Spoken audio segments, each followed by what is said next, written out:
จุดเริ่มต้นของเรียนจุดมวยย่อมปีพบมาให้นักเรียนต่อใส่หนึ่งพยังจุดบรรทอติดบรรทอปีเพียมอนจีถือมือบอกว่าเสียวจีหายก็เกิดของจัดถ่ามันพลายเตะเด็กกรุ๊ปเพลสไลน์ซับออนตัวซ้ำไปแต่ไปเกิดขังก็น่าจะกลัวสไลน์ตัดหน้านิติดจีถือก็พลายคลูนให้ก็จะจัดเปิดว่าเสียวจีผมตั้งใหญ่ท่าบ้านดังไฮแล้วกลายบ้องน้ำมันเยอะว่าปีกอดติเตะจีถือก็เพียคลูนให้ก็ทอยจะกลายอย่างเลื่อนผมตั้งใหญ่ท่าสมโตมองเป็นเจตนาปาโปไอเตะไอสำหรับสัญจรมองตะเรียบจอมถั่วหาเป็นหลังงี้น่ะอีไอหายจีถือกรตบาดเจ้าเจ้าก็ยอดไอเตอร์สเตปกันหลายได้จีถือป่ะพร้อมแต่เกิดคงจะถ่ามอปีกายบอกเกย์เป็นเหมือนกับนักเพลงกรุธนะบ้านเจียเหมือนน้องเปเกป่ะเขี้ยวเหมือนเกิดจังการมาก่อนละมองกลายหมอกจีถือกระเลิกมอนดดยอดตะดานในเลือตอกให้กับไอตัวเมื่อเสาเจียผมแต่เกิดคงจะถ่าคล้ายหนาเกย์ในสำรับติดโยนล้อกลมคานเกย์ไอตัวปีกัดหายจีถือกระจังตื่นดอกกระดท้องก็สู้จีถือถ่าลกอ่อนในจามเมื่อสับอ่อนตัวเตะจอบรองเตอหน้าหนังจีถือกระตอกเป็นถ่าเขี้ยวมาสัญญาณนักประจาชิงเอท่านังยกมอนดดไอกอดมันไอเลี้ยวสุดได้วิ่งเตะท้องก็สู้เตะท่าลูกพลายสุดได้สับอ่อนตัวหนียัยให้หรือ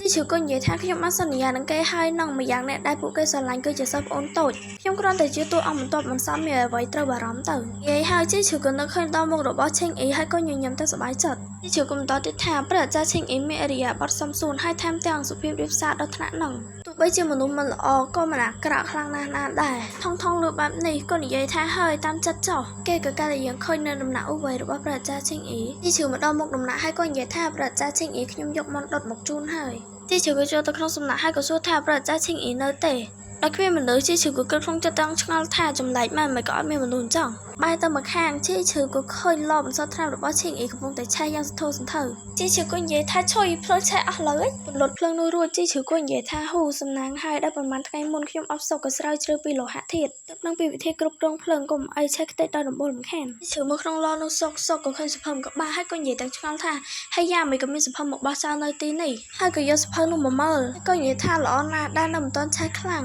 ก็เจียสะพมประจาชิงเอไอจิกวนฝึกหัดวิจัยคนเด็ดดังขยมเหมือนติดสั้นคันขนมมีแฉอ่อนแต่บ้านเคยดูเพียงในครั้งสุดท้ายน้องหายจี้ถือก้นเย่ท่าจมในเจ็ดบอกมายอสไอ้หนังหากบัดตกอย่างเลื่อนผมตะเกียบคงจัดท่าประจาชิงเอไม่ก็อาจมีรถบ้าบัดนังกัดหากบัดสุภาพนุโจกน้องรอบ่อยผมตะเกียบคงจำต่อติดท่ากู้ตาทัวร์โปรจิมบ้านเคยให้ประหยัดจะใจไปตีนี่หล่อเจียงก็หายก็ใบกระบุมรงในจะจังแต่ก็เคยชิงเอชอนในครั้งขนมที่ถือก็คงจะต้องไพ่ท่าประจาชิงเอก็จะมองต่ำไปหน้าเลยชิงเอก็บ้านสู้กับการจี้ชื่อท่าสำลังตัวจีไอ้ลุบลอไอ้หนุ่มตัวเปลี่ยนสอดรบประจาเข้มเลยที่ถือก็ใช้ถึงไพ่ท่าขยมยกมอนรถบุกจุนปฏิจ่ายมกรอนตาหนียัยเจ้าสอไอ้ก็ยอมมาปิดแมนที่ถือก็จงอลมอนในเลือตอกให้ก็ยัยท่าในจุนโลกปีศาจเตยตอนนักได้ก็ได้อย่างนั้นก็บ้านสัญญาให้ท่านนั่งตอบสนองประเจ้าวันมันไอเล็บสมได้วันเตะปีศาจตามสมบูรณ์เจ้าขยมสมเลียสันหายยัยให้ก็มุมรองหนังจะจันได้ชิงอีคนยัยท่าชุบสนที่ถือบ้านผมไว้ให้ก็สู้ท่าประเจ้านั่งมีเรื่องไอเดียหรือที่ถือก็คงจะท่าจับหายเหมือนนั่งเก็บบ้านเคยไอเตะมันเตะอีกก็สู้ที่ชื่อท่าล่อมซอดท่าหรือว่าขยมเหมือนนี่ไอมันปาไปให้หรือป่านตาประเจ้าจะล้อไปหายเหมือนพร้อมไอปุกคนสมุนจุยมือเพลิงไอเตะบ้าเหมือนมาขยมมองเตะบนตบต่างมูลมุกจีใช้ติดออกเหมือนแขนชิงอีกก็สู้ท่าคือบ้านในเตะหรือที่ถือก็ใช้ท่าประกอบท่าลงเหมือนมันนั่งเตะเหมือนนี่เพลิงใช้ครั้งนะชิงอีกก็คงจะท่าขึ้นเกนิยัยได้เมียนตุ่มนกจัดแบบนี้ตุ่มน้องจีเหมือนบ้านนิยัยก็หะเตะชิงอีกก็นิยัยท่านี่จีสลับประหังได้ขยมมือรำลองเปิดแมนทั้งไงในออกคนสำลังตัวจีจรันน่ะที่ถือก็ใช้ท่าเรื่องตัวตายเตะโลกูซ้อมไปหายจังขยมสมเลียตัวสันหายน่ะแต่เดี๋ยวจะจิงเตอจีถือก็คงจะทำเมื่อแต่เกมมันตอนมันนั่งทักขยมมันลุยมือเสียเพิ่มมือบ้านลูกเตะจีถือตัวบาดชิงอีก็ยศเพิ่มนู้จิงครงหล่อชิงอีคนอีใหญ่แถมเมื่อเตยตกเวียนในตีนอีกเป็นสวัสดิภาพไหลกัดมาปลายมือกันไล่จีถือพวกเตยองกุยอุดการอมโชว์มวยให้คนใหญ่แถมลุกสมันดาทาประจาชิงอีกาเปิดโรคจันทร์จังสอเหลือเข้มกรอนแต่กัดดาวกระอัมได้ท่องคนใหญ่ท่ากลมพลายาโลกก็เจน่ะมีแนวจังเตยจีชื่อก็สู้ท่องท่าเจ้าประจับเซ็งติดวันไม่ได้ท่องก็ใช้ท่าบ้านใหญ่เตยในครองเรื่องมวยในกระบิตัวไอคือมีหน้าล้อเลยจีชื่อเราต้องห้ามท่องให้คนใหญ่ท่าลุกสมันเหมือนเราท่าวิจิตรเราล้อมโลกรอบดราม่าไอแบบนังสอเข้มตระตาสวายโรควิธีสามันอาจย่อยอนาคตอัพซื้อสว่างหรือว่าสอบออนตัวตระบ่มพลายกราวทวีได้มนุษย์อ่อนนุ่งไหลถ้ามาไปได้จี้ชื่อจะรอดนมหนาเว้นก็ขึ้นเสียวเชื่อกับโปรตัวชอจำจี้ชื่อก็เยี่ยท่าสอบออนตัวไอเพียหายเสียวเชื่อกับโซ่จี้ชื่อท่ามอนตัวปัดออกไปกันดาวเซิร์ชบ้องมันตัวกันไลส์หนาหรือว่าประจ้าเชิงอีตระเตจี้ชื่อก็ประกายท่าออดเมียนเตบ้องครอนแต่เราสมันเนี่ยเอาจูโยมอนตัวจุนกวดเป็นนอนตาเสียวเชื่อกับบ้านปรับแต่กันจี้ชื่อท่าบ้องมันแต่เราเกลือเอาหมดพอดหายเชิงอีจิ้มมนุษย์แต่และเทศเปิดบล็อกลุ่นบ้านเลย លើក្រោយបងនៅកាន់តែឆ្ងាយពីគេគឺកាន់តែល្អជីឈឺក៏តបវិញថាដឹងហើយឆាប់មកញ៉ាំអាហារសិនទៅណមកដល់តុអាហារជីឈឺក៏សួរទៅកាន់សៅជាថាមិនហើយសិស្សប្អូនទុយអញគឺឃើញយ៉ាងណាដែរចំពោះព្រឹត្តិការណ៍នឹងលោកមេប៉ាចៅជាលឺហើយក៏សួរជីឈឺវិញថាសិស្សច្បងមិនក៏នៅសុកសួរខ្ញុំរឿងនេះជីឈឺសើចហើយក៏និយាយថាគ្មានអីទេគ្រាន់តែសួរលេងហ្នឹងចៅជាសម្លងមើលជីឈឺហើយក៏គិតក្នុងចិត្តទាំងឆ្ងល់ថាគេកំពុងតែសាកចិត្តខ្ញុំតើបន្តិចលោកប្រតិចាឈិងអ៊ីនិយាយអីប្រាប់គេទៅដឹងចៅជាក៏សួរជីឈឺវិញថាចុះសិស្សច្បងវិញយល់ឃើញយ៉ាងណាចំពោះលោកមេប៉ានិងពួកប្រតិចានោះជីឈឺក៏តបថាបងគ្មានគិតយ៉ាងម៉េចចំពោះពួកគាត់ទេតែបងគិតថាពួកគាត់ទំនងដូចជាមានកំណត់អ្វីមួយយ៉ាងមកលើឯងហើយចៅជាក៏សួរជីឈឺថាសិស្សច្បងកំពុងបារម្ភពីខ្ញុំជីឈឺក៏និយាយថាបងប្រកាសជាបារម្ភពីឯងហើយឯងប្រៀបដូចជាស្ពៃក្តៅដោយស្រាប់ដោយត្បូងនឹងមាសអញ្ចឹងអ្នកណាឃើញក៏ចង់ភ្លក់ខាំមួយម៉ាត់ដែរឲ្យបងប្រហែលផ្នែកពីឯងយ៉ាងម៉េចនឹងកើតក្នុងពេលដែលជីឈឺនិយាយថាស្ពៃក្តៅស្រាប់ដោយត្បូងនឹងមាសគឺមានន័យថាស្អាតខ្លាំងមានតម្លៃនិងតាក់ទាញចៅជាលើពាក្យហ្នឹងហើយក៏សួរជីឈឺថាស្ពៃក្តៅស្រាប់ដោយត្បូងនឹងមាសទៅរៀនពាក្យហ្នឹងមកពីណាជីឈឺក៏និយាយថាឯងកុំខ្វល់ពីពាក្យហ្នឹងអីប្រាប់បងមកឯងគិតយ៉ាងណាចំពោះពួកគាត់ចៅជាក៏តបថាមិនបានគិតអ្វីទេបើសិនជាឯងខ្ញុំមិនចង់មានទំនាក់ទំនងជាមួយពួកគេឡើយជីឈឺលឺហើយដកដង្ហើមធូរទ្រូងព្រមតែនិយាយថាអញ្ចឹងល្អហើយមកញ៉ាំអាហារទៅជីឈឺក៏គិតក្នុងចិត្តថាមើលទៅសិស្សប្អូនតូចមិនបានចាប់អារម្មណ៍លើពួករោគចិត្តទាំងនោះទេសិស្សប្អូនតូចអញកុំបារម្ភណាសិស្សច្បងនឹងការពារអញឲ្យបានកាន់មកប្រហែលថ្ងៃក្រោយមកជីឈឺកំពុងតែសម្អាតដំណាក់ឈិងអ៊ីក៏ដើរចូលមកព្រមទាំងមានអំណោយនៅក្នុងដៃជីឈឺបែរទៅឃើញឈិងអ៊ីក៏សួរថាប្រតិចាឈិងអ៊ីមិនក៏មកទីនេះឈិងអ៊ីក៏និយាយថាខ្ញុំយកថ្នាំបុរាណមកឲ្យសៅជាគេនៅឯណានៅបន្តភ្ញាក់ទេឬជីឈឺញញឹមបន្តិចហើយក៏និយាយថាសិស្សប្អូនភ្ញាក់យូរហើយថ្មនេះកំពុងនៅសួនខាងក្រោយហ្វឹកហាត់ដើរឈិងអ៊ីក៏និយាយថាគឺអញ្ចឹងទេអញ្ចឹងខ្ញុំចូលទៅក្នុងផ្ទះចាំគេទៅចុះជីឈឺក៏ស្ទុះមកបាំងហើយក៏និយាយថាប្រតិចាសិស្សប្អូនតូចមួយរយៈនេះរវល់ណាស់មិនដឹងស្មានណាគេមកវិញទេ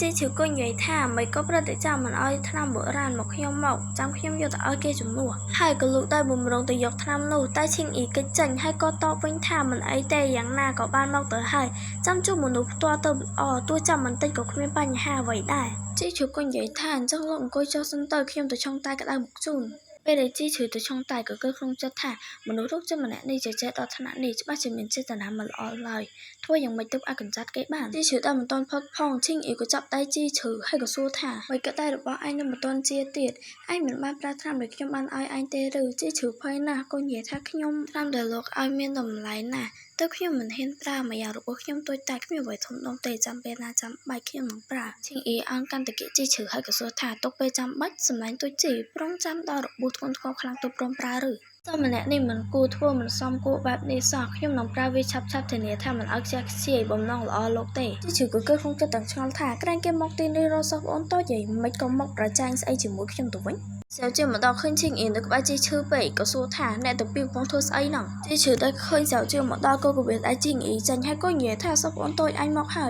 ក៏គិតក្នុងចិត្តថាល្អណាស់វីរៈបុរសមកដល់ហើយជីឈឺមកក្បែរសៅជាហើយក៏និយាយថាមើលអញចុះហ្វឹកហាត់ដើរហើយមិនជួលសម្អាតញើសចេញថ្ងៃនេះខ្យល់ត្រជាក់ផងប្រយ័ត្នផ្ដាសាយណាស់និយាយហើយជីឈឺក៏យកគុំកសែតទៅជូតញើសឲ្យសៅជាឈិងអ៊ីឃើញបែបនេះក៏គិតក្នុងចិត្តថាលឺហានសងនិយាយថាក្រោយសៅជាដឹងខ្លួនវិញអ្នកណាក៏គេមិនឲ្យប៉ះដែរតែហេតុអ្វីជាមួយជីឈឺគេមិនប្រឆាំងអ្វីសោះតបមកសៅជាក៏អង្គគោរពឈិងអ៊ីហើយក៏និយាយថាគុណសិស្សសូមគោរពព្រះអាចារ្យឈិ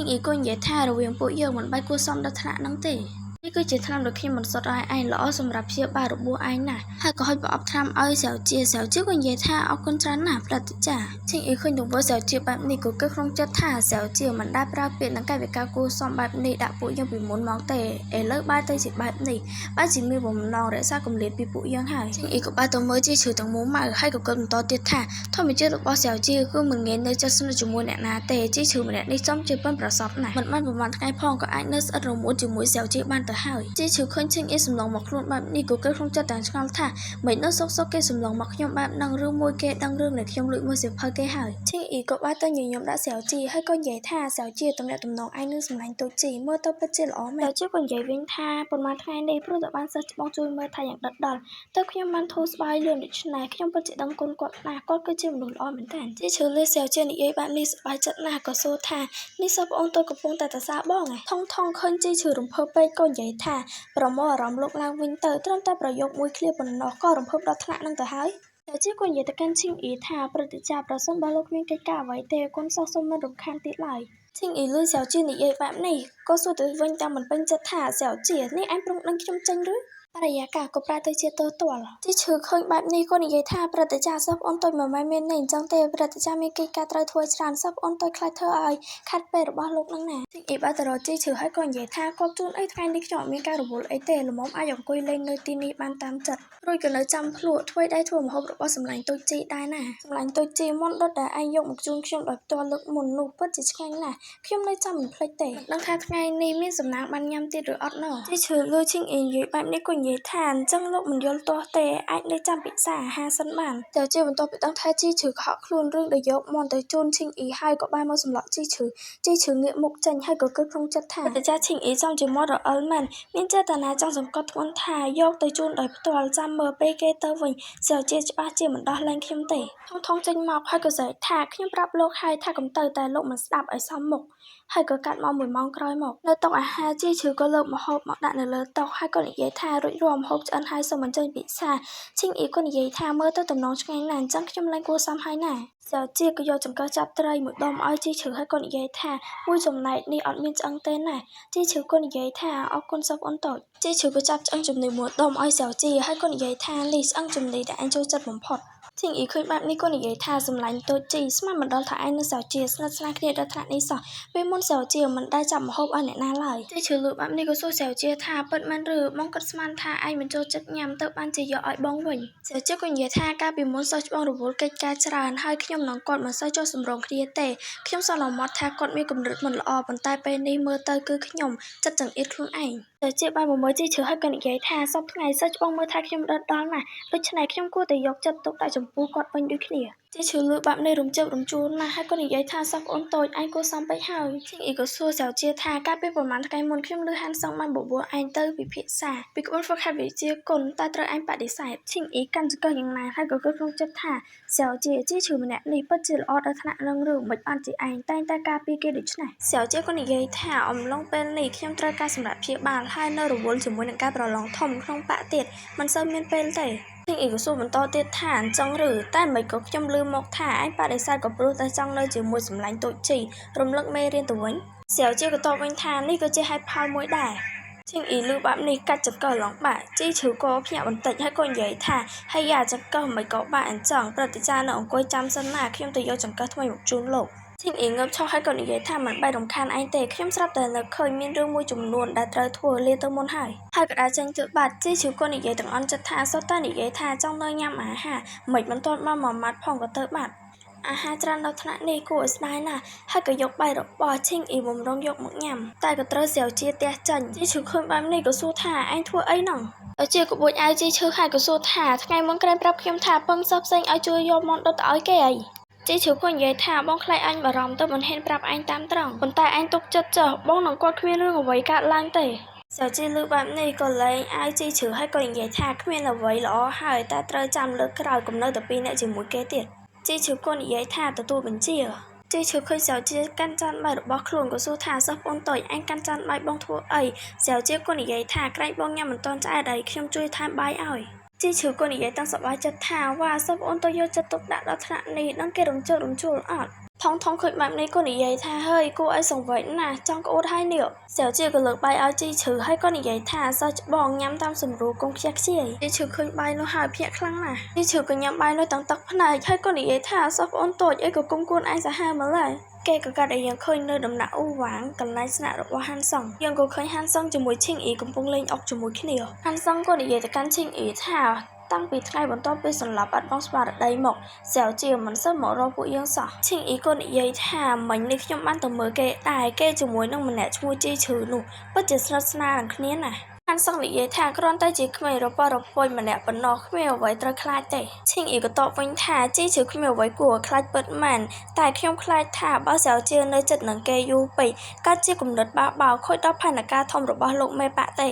េភាពប៉ិនប្រសពរបស់ជីឈឺព្រាមមិនបានដល់សៅជាតែក៏លើសពីពួកកូនសិស្សធម្មតាឆ្ងាយណាស់គួរតែទាញគេចូលក្នុងផែនការទុកជាកងសកួរឈិងអ៊ីនិយាយបែបនេះហាន់សង់ក៏តបថាលោកក៏សរសើរជីឈឺពេកហើយបើសិនជាលោកខ្លាចចាស់ឥទ្ធិពលដល់សៅជាសម្រាប់គេចោលហ្មងទៅវិចប់បាត់ទៅហើយមិនចឹងឈិងអ៊ីក៏តបវិញថាពួកយើងមិនដល់ថ្នាក់ត្រូវធ្វើបាបកូនសិស្សក្នុងបកបែបនេះទេហាន់សង្ស័យហើយក៏សួរថាចុះពេលលោកមានកំណត់អាក្រក់ចំពោះសៅជាវិញមិនក៏មិនគិតថាគេជាកូនសិស្សក្នុងបកនេះផងទៅ Thiên ý của tộcវិញថាជីឈឺពេលនេះមិនអាចធ្វើសកម្មភាពវាយប្រហារឡើយតែសៅជាវិញបើសិនជាគេមានកំណត់ប្រឆាំងធ្វើឲ្យប៉ះពាល់ដល់ផែនការធំរបស់លោកមេបារបស់យើងនោះមកជាមានផលវិបាកដែលលោកនិងខ្ញុំមិនអាចដោះស្រាយបាននោះទេហាន់សុងក៏និយាយថាខ្ញុំអាចទុកជីវិតឲ្យជីឈឺបណ្ដោះអាសន្នតាមសំណុំពរលោកសិនបានត្រូវនៅរងចាំលោកមេបាត្រឡប់មកវិញសូមធ្វើការសម្រេចចិត្តតាមក្រោយមែនហើយគូហុងចិត្តត្រឡប់មកវិញហើ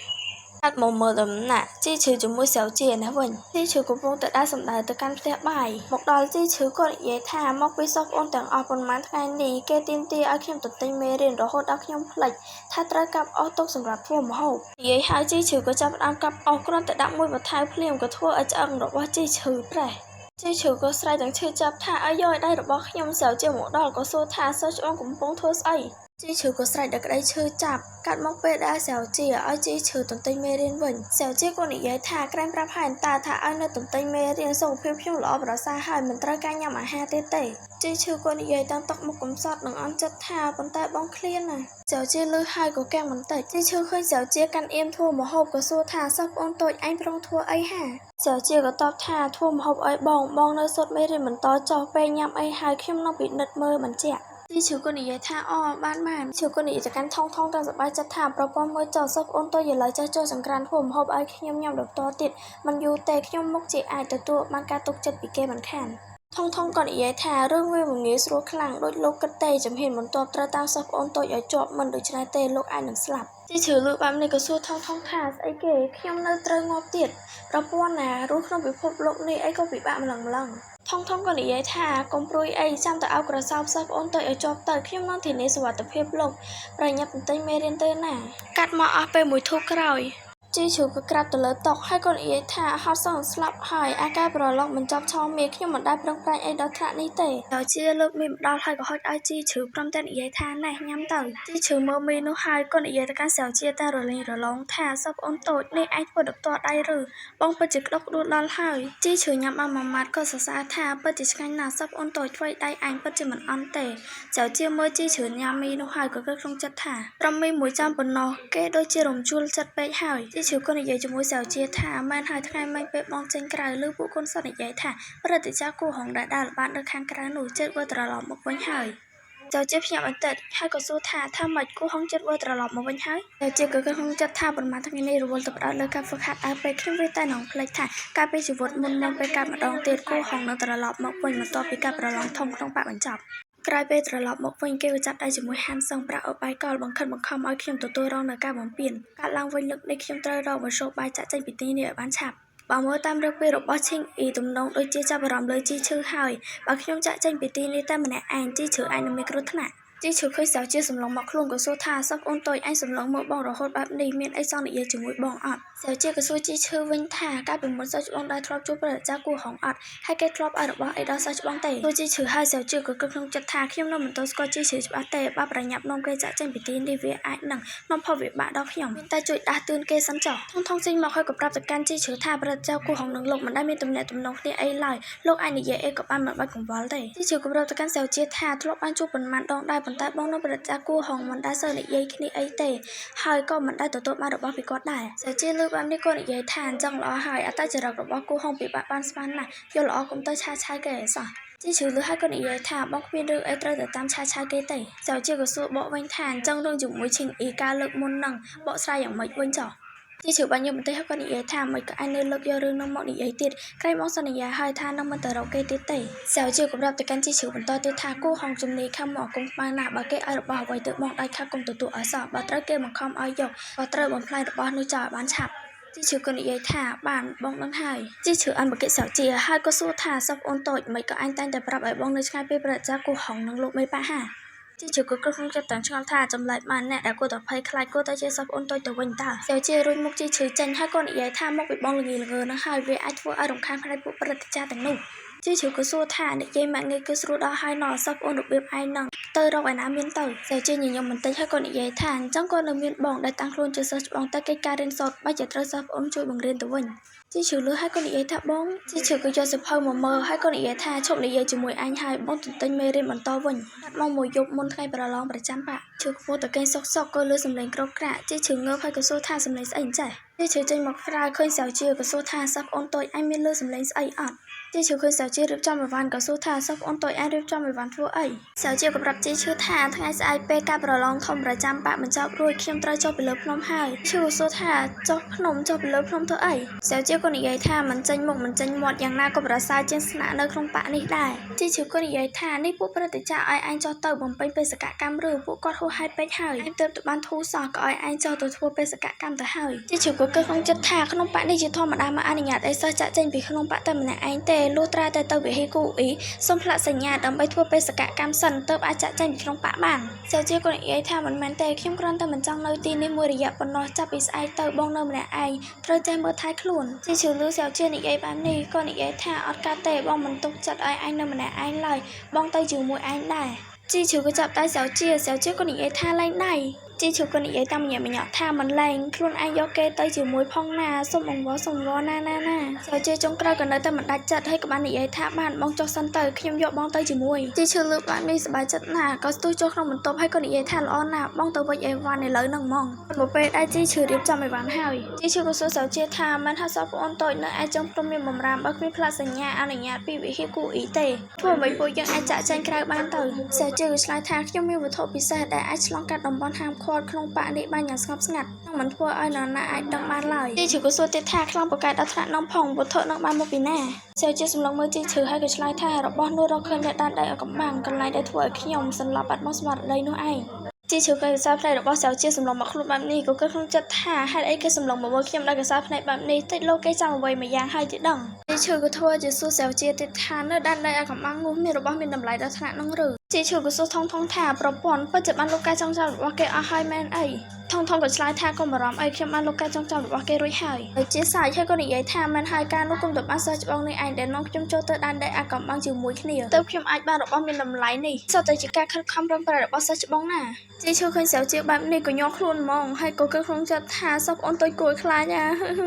សៅជាក៏ប្រាប់ទៅកាន់ជីឈឺថាបងត្រឡប់ទៅសម្រាប់វិញចោលថ្ងៃស្អែកពេលប្រឡងចប់ពួកយើងមកជួបគ្នានៅខ្លាំងទ្វារជីឈឺឆ្លើយថាដឹងហើយកាត់មកថ្ងៃស្អែកពេលប្រឡងចប់វិញជីឈឺដើរចេញមកខាងក្រៅទាំងសប្បាយចិត្តជីឈឺពុតខ្លួនហើយក៏និយាយថាមិនថាពេលណាឲ្យតែប្រឡងរួចនៅតែធូរខ្លួនសាក់ហ្មងណាថងចេញមកហើយក៏និយាយថានោះមានអារម្មណ៍ល្អទៀតភ្លេចពេលប្រឡងមិញហើយជីឈឺក៏សម័យឲ្យឃើញនៅពេលប្រឡងអំបញ្ញមិញជីឈឺពេលប្រឡងក៏បាននិយាយថាមិនឆាប់ប្រមូលកដាំម៉េះវើខ្ញុំមិនតសរសេរឲ្យផងណាជីឈឺក៏និយាយថាសុទ្ធតែជារឿងកន្លងហួសទៅហើយលើកយកមកនិយាយធ្វើស្អីជីឈឺបាយមើលចូលឡើងហើយក៏និយាយទាំងឆ្ងល់ថាប្លែកណាស់សោះបងទៅក្រែនិយាយថានឹងចាំខ្ញុំនៅទីនេះហេឯណាមនុស្សវិបោហើយតែគេលួចចេញទៅស្ងាត់ចាប់ខ្ញុំបាត់ទេដឹងខ្ញុំនៅទីនេះតែម្នាក់ឯងមិនចាប់ទៅហើយទេអីពេលហ្នឹងក៏មានដុំថ្មមួយហោះមកជីឈឺក៏និយាយថាចម្លែកមិនដុំថ្មមកពីណានេះដុំថ្មនោះក៏ហត់ទៅបំបីរនាំងការពារជីឈឺក៏និយាយថាមិនអាចទេនេះរនាំងការពារបំបែកបានហើយឬទៅជាម្ដងជីឈឺក៏និយាយថាសពអូនតូចមិនក៏ឯងទៅតែមកអញ្ចឹងក្រែងឯងថានឹងសៅជាក៏និយាយកាត់ថាត្រៀមខ្លួនឲ្យបានល្អចេញទៅឥឡូវហ្នឹងហើយនិយាយឲ្យសៅជាក៏អប់ចកែជីឈឺភ្ញាក់បន្តិចហើយក៏សួរថាសពអូនតូចឈប់នេះឯងចង់ធ្វើស្អីហ្នឹងសៅជាមិនបានខ្វល់ជាមួយជីឈឺទេក៏និយាយបញ្ជាទៅកាន់ដាថាវេទមន្តដាឆាប់ហោះឡើ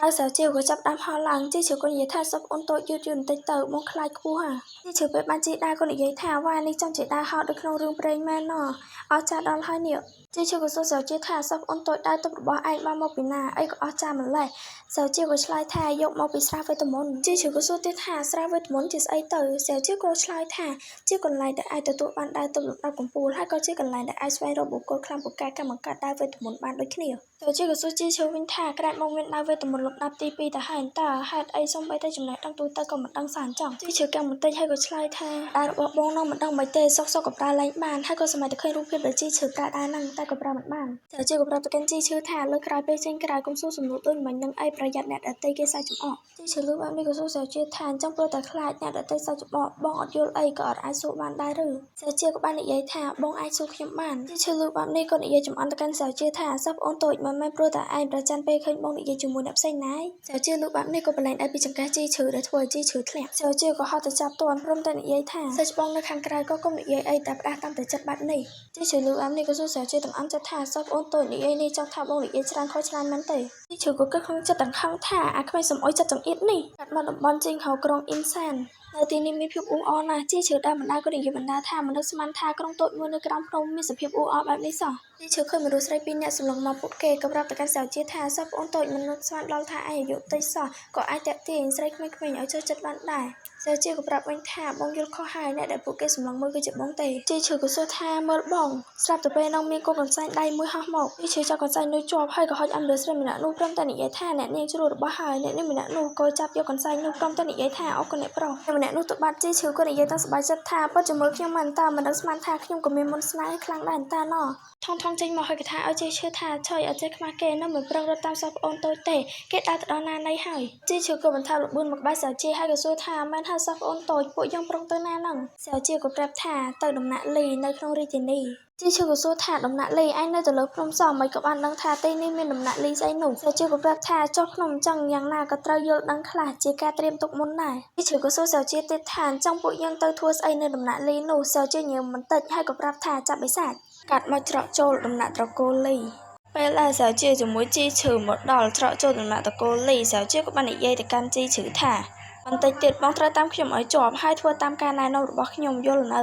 จีชื่อก็ใช้ไทยยลให้เปิดเกกโลเตอร์เลอร์ดัมโบลไม่สังเกตบสถานเพบจีชื่อก็สู้ตะกันเสียวเจี๊ยแท้เต้นี่จีบในครั้งครองในดำหนาได้ไม่สามารถจะครูซาสระเนอซับออนตดมันแม่นไอมีครูสนาดันเนอตีนี่ไหนเสียวเจี๊ยเหมือนวันชลอยเตะครอนแต่เป็นใจสำเร็จถ่ากับไอจีชื่อหมดจีชื่อรูปแบบนี้อยู่ได้ทุกหมดอย่างลื่นมองไปเดาปูเกพลอโจสมนาตะโกลีmột đôi kháng khăn chi chữ của số tất cả xẻo chia thả tên ni mình cầm miên yon trăn những nị bấy sai đã nị dây lẹt luôn nơi tên ni rừ xẻo chia một ban tổng chi chữ tê cỡ đọt đa cắt cho bạn để tơ phở hay có ban prap tất cả chi chữ thả một tam khuyồng chi chữ của slide thả bản ta cho một căn để chơi chi chữ của nị dây thả sọc ôn tội tên ni mơ tơ của khlại nè tinh nó sọc sọc bấy sai đã nị dây lệch một chân mọc tơ à nên nó mới khoa chai mua nửa lớn thâm tè xẻo chia cô cái lấy tơ khởi con nị dây thảประหยัดkhoa chai nu cô sầm rọc mau về và hai bộ kể xẻo chia của số một bèn với một chi chữ hayกับรายอนរបស់ខ្លួនចង់មកឆៅនៅជាប់ជីឈឺខុយនោះនេះក៏សួរតាមចាប់អាលថានេះគឺជាខ្មៅឆៅឬខ្មៅឆៅនោះក៏ធ្លាប់មកដល់ដីជីឈឺគុណនិយាយទាំងឆ្ងល់ថាក្នុងដំណាក់គ្រួសារលីមិនក៏អាចមានរបស់បែបនេះទៅកើត